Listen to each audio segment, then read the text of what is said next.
something is completely different right now with scale, variation, uh, the automation of it, the personalization of it, things that we haven't seen before, that it's the relation is still unclear. What we do see is what we're starting, and other researchers defined it as like reality apathy. So we're starting to see this overwhelming for the public, the overwhelmed public that's starting to just disengage with the idea of like trying to identify what is real or fake, and everything become fake in some ways. And we do see how people in power are using that notion of and the easiness of undermining trust. We see how many people in power, when they saying stuff that they wish they didn't say, or they wish those conversations were not leaked to the press, they immediately calling it fake, right? And it started as a fake news type of title. Now it's AI. So we see this. It's not a new risk, and it's not a new burden that sits on journalists and fact checkers, but the scale of it is so overwhelming, and the technical barrier are starting to be very hard um, to work around, especially in the global world.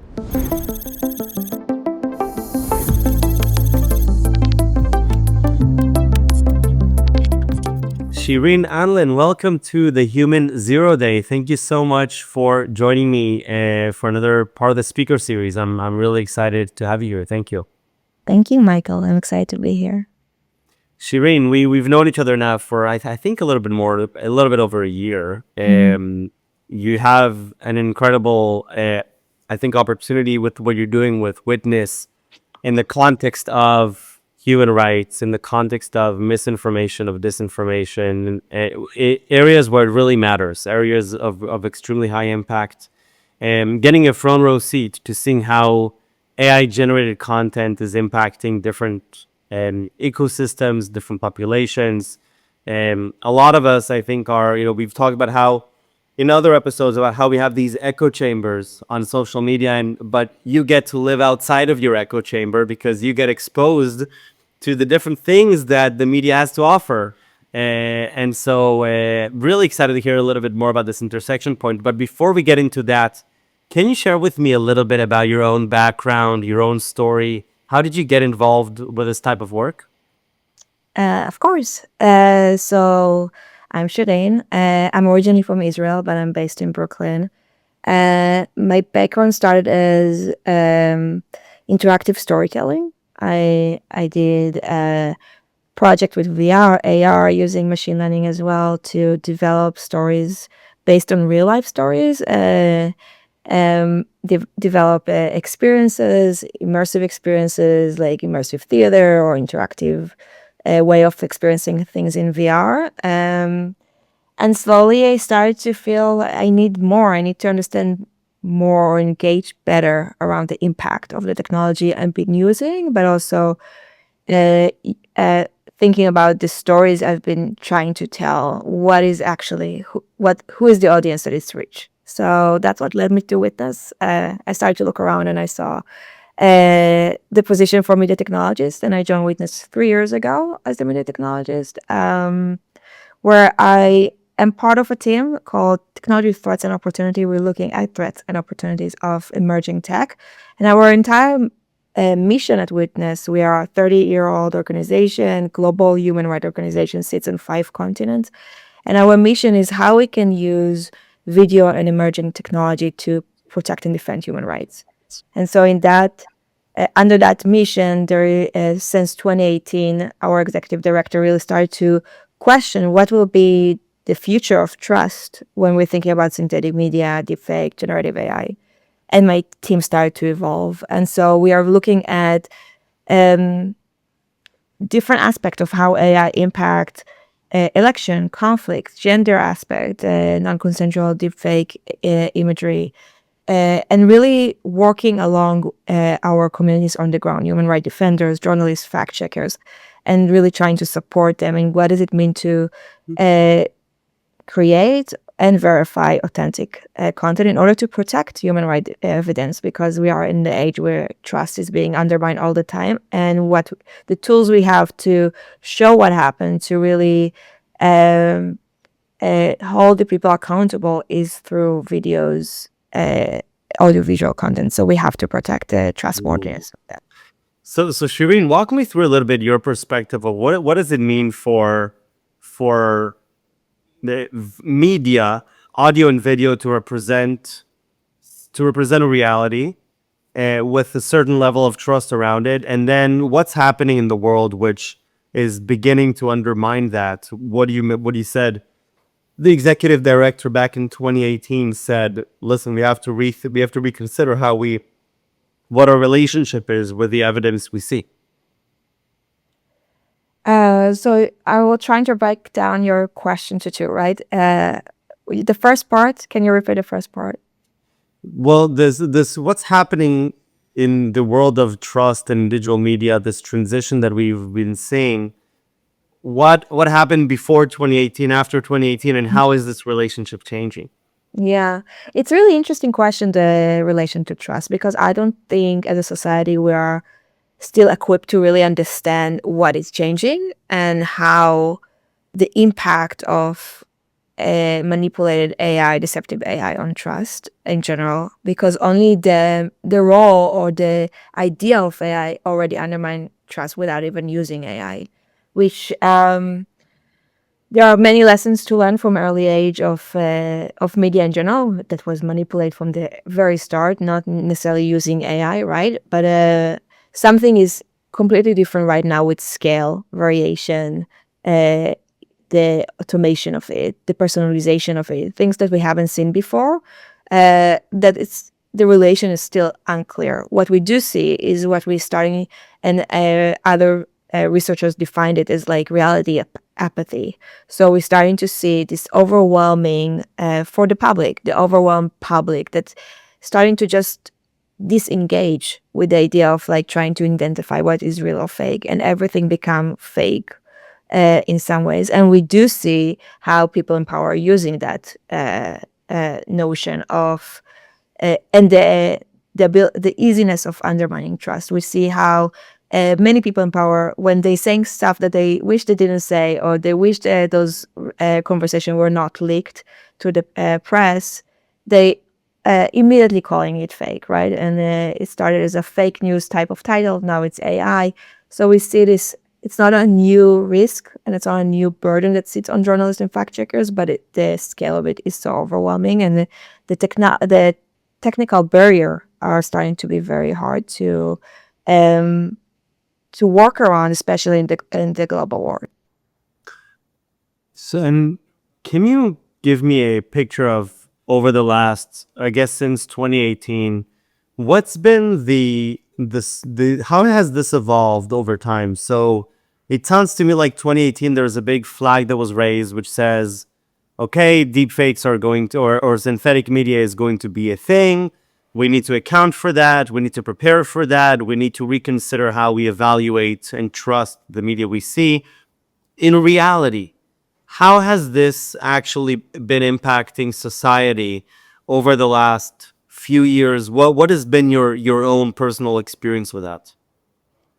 Yeah, so definitely we see cycles of hype around AI, right? So we saw it in 2018, we saw it in the uh, 2020 election cycle, and we saw it now. What we are starting to see is more and more the impact of AI. And even now, after the 2024 election cycle, global election cycle, many people dismissed the fact that AI played a part, but it's not true, and we see that as part of the deepfake rapid response force that we are running. There are, again, the scale is not many or hundreds, but it's enough for a really critical contact to be manipulated in order to impact the trust locally on a local level. And we are not really paying attention to people that are being affected the most in the regions that are being affected because of uh, fragile media ecosystem, different regimes, and so on. Um, so we definitely see a decrease in that. We definitely see a decrease in AIs being used, and we most certainly see it around the globe. Also in the US, it's been a big research that came out in December, how non-consensual intimate deepfake are targeting female mostly, but we see how it's targeting journalists, human rights defender, politicians, and that impact the way people can engage in the public space, the democracy space. But we saw that already happening in the early days of deepfake, generative AI, the non-consensual deepfake, and that's the main problem that we see. It's a tool to silence people.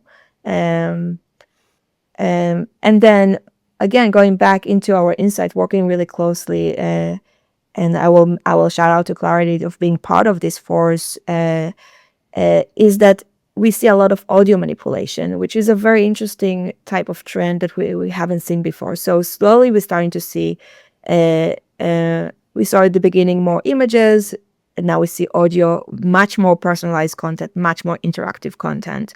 And what we also see is how the progress of video can, that we are witnessing in the last couple of months, really gonna step into those spaces and create even more confusion in the Mm. space. Makes sense. And he said something that before that I think is an interesting point that I would like to double down on. He said you were mentioning that there's these fragile media ecosystems under different regimes which have different the experience of how deepfakes are impacting them has changed. Does that mean that what you're observing that there's different places in the world that have different values of deepfakes and different deepfake types?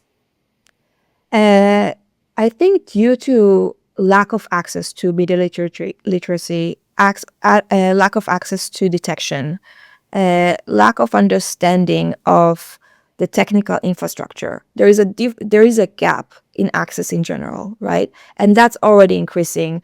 Not necessarily the volume of AI, but the reaction to AI, and then also the ability of malicious actors to use AI much more easily, maybe less sophisticated AI, in order to really create a confusion on the ground. So we did see much more coming from the global majority than we saw uh, in the US election cycle, right? Because our eyes were on the US, but we're just overlooking the people that are being affected in that sense.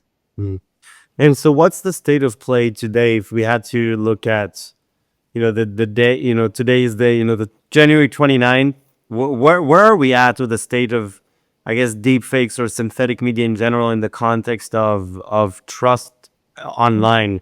How would you describe the state of affairs? Uh, wow, that's a really complicated question, I feel, especially for people Why who've why is why is it a complicated question? I think that's also worthy of a response. Yeah. yeah, yeah. I think like also I'm very zoom in, so it's very hard to look at the scale of the issue, which I'm sure you can connect to that aspect of like, um, Absolutely.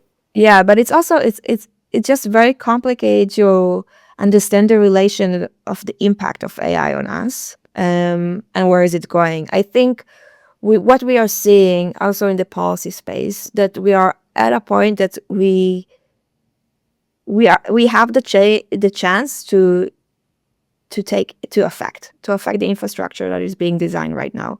And so where is it going? It can go to a very positive way. It can go to a positive way that is really thinking about public interest AI and really thinking about the global impact, the global collaboration, partnership around the globes, and really thinking about the risks of AI-driven solutions in the global majority as well, in order to really understand how it serves everyone. We are at that point that we can take those decisions and really change the way policy, regulation, and therefore technology advances is being shaped. So I feel it's like we can be in a really good spot soon. It all depends what steps we take, and if we are not taking any, or if we're taking the steps that we're seeing right now of big tech companies, especially in the US, that are very publicly, openly, politically decided their side, and which is impacting a lot of other types of circle of funding and resources.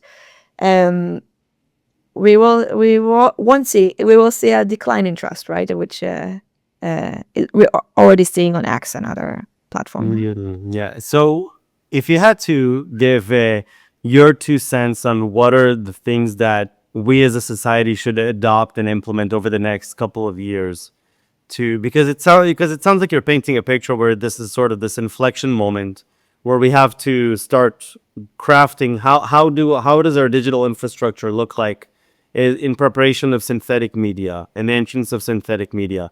What are some key things that you would hope to see from the industry over these few years? From our perspective, we are constantly seeing the lack of people from the global majority participating in conversation in innovation space. So that's a major point, how you include and collaborate with more people. Um, I think another point that we are also working really extensively in Witness is how the impact of the infrastructure. So how we're really understanding the risk for privacy, risk for accessibility, risk for transparency, and we're really also thinking on different solutions. So there is, for example, for deceptive AI, the way we are thinking about it is how you uh, identify what is real and how you work on signals for what is truth and how you identify what is fake. And so we are working on a standard development and really trying to impact that space, but also how our developers and policymakers are really looking at more exclusive, equitable type of standards. That will be where my 2 cents. Hmm. What about from a technology perspective? What do you mean? For example, looking at authentication or watermarking or detection solutions to be able to help bring, to surface some of the credibility or the integrity to the surface. You've experienced now working with different companies that are looking at digital forensics, media authentication in different regards.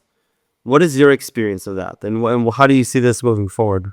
Yeah, it's definitely an holistic approach. There is no one solution. Detection is so critical. We saw it in keep seeing it in the deepfake rapid response and responding to critical high-stake cases where implementation of watermarks and provenance is still not there. But then also when we are looking even carefully how those two solutions are fitting to uh, uh, contextualizing themselves in the broader skill set of a journalistic process, of a fact-checking process, and really respecting the verification that already exists, the verification skill set. And then also, uh, as we are really deepening our work in those areas, we're really listening to the gray area that those solutions are not going to work. So, for example, open source technology is very, very complicated, and uh, I'm sure you have a lot to say about that. But also, again, going back to non-consensual deepfake imagery detection, it's fake when you watch it, and it still have such a huge impact. So detection doesn't matter, and provenance doesn't matter. So how are we really developing a holistic solution to work also across those gray areas? It's a big question, and I think many people are trying to understand those solutions and step in that space, but it's complicated since, for example, it's have element of consent, which we haven't really dealt with before, even deepfake for adult content and so on. So there are more questions to ask and more solutions to really propose, and to think about it as a suite of solution, not one. I think what's on a lot of people's minds is that there's obviously no silver bullet for this problem. How have you? And so, being on the side of the person receiving a lot of the detection responses and trying to piece together the story, how do you experience this no silver bullet type of response when it comes to detection? So what's your experience of when you have all these different mixed signals and you have to deal with it? How do you respond there? Uh, it's interesting because I feel the frustration comes more from people on the ground. They need solution. They need solution that are accessible and easy to understand, and the result. And so I hear a lot from journalists and fact checkers the need for, okay, give me a tool, give me a link, give me something, and there isn't, as you said. For me, I feel like when you educate yourself about what is it, when the media literacy is reached in like educating the public, not on calling it hallucination AI and not calling it other types of like vague word that doesn't mean anything to people, don't mean anything to people. It's basically you understand this is a data driven tool. Okay, so let's understand how it's being trained, how it's been developed, what the goal, what the mission, what it was supposed to detect, and then I will see if it's matching my content or not. And I feel like those false results, those inconclusive results, going to be much less frustrated to deal with once you have a really robust media literacy around detection specific. Shirin, what's been most what's been sort of the your why going through this? Mm, that's a interesting question. And why? Yeah, it's hard to stand aside. I don't know how to say it differently. It's like I can see how it can go well, and it's hard to see the negative impact that it has. And it's also it's just um, yeah, an abusive space in many ways, so it's hard to not react to it. Well, Shirin, thank you so much for all the impact you're doing and for the hard work for the ecosystem and obviously for the different populations that you're supporting within your work. And so it's a privilege doing it together with our very, very, very small part. But with the leadership that you have there, it's been really inspiring to see from the side. So thank you so much for joining me for this short conversation. I really enjoyed it and continued best of luck for Witness. Thank you so much, Michael. Thank you.